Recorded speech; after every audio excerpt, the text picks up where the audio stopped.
بسم اللہ الرحمن الرحیم، شروع اللہ کے نام سے جو بڑا مہربان نہایت رحم والا ہے۔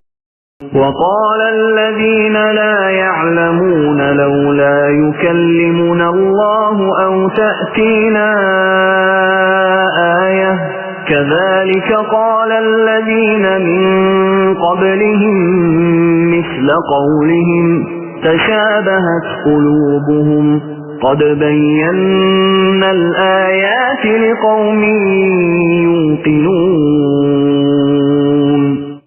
اسی طرح بے علم لوگوں نے بھی کہا کہ خدا اللہ تعالی ہم سے باتیں کیوں نہیں کرتا یا ہمارے پاس کوئی نشانی کیوں نہیں آتی۔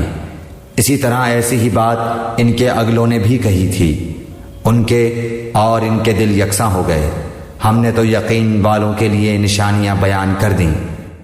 نادان کہتے ہیں کہ اللہ خود ہم سے بات کیوں نہیں کرتا یا کوئی نشانی ہمارے پاس کیوں نہیں آتی۔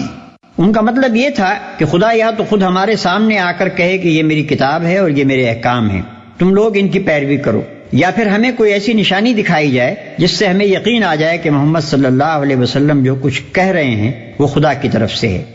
ان سب کی ذہنیتیں ایک جیسی ہیں، یعنی آج کے گمراہوں نے کوئی اعتراض اور کوئی مطالبہ ایسا نہیں گھڑا ہے جو ان سے پہلے کے گمراہ پیش نہ کر چکے ہوں۔ قدیم زمانے سے آج تک گمراہی کا ایک ہی مزاج ہے اور وہ بار بار ایک ہی قسم کے شبہات اور اعتراضات اور سوالات دہراتی رہتی ہے۔ ہم نشانیاں صاف صاف نمایاں کر چکے ہیں۔ یہ بات کہ خدا خود آ کر ہم سے بات کیوں نہیں کرتا اس قدر محمل تھی کہ اس کا جواب دینے کی حاجت نہ تھی۔ جواب صرف اس بات کا دیا گیا ہے کہ ہمیں نشانی کیوں نہیں دکھائی جاتی، اور جواب یہ ہے کہ نشانیاں تو بے شمار موجود ہیں، مگر جو ماننا چاہتا ہی نہ ہو اسے آخر کون سی نشانی دکھائی جا سکتی ہے۔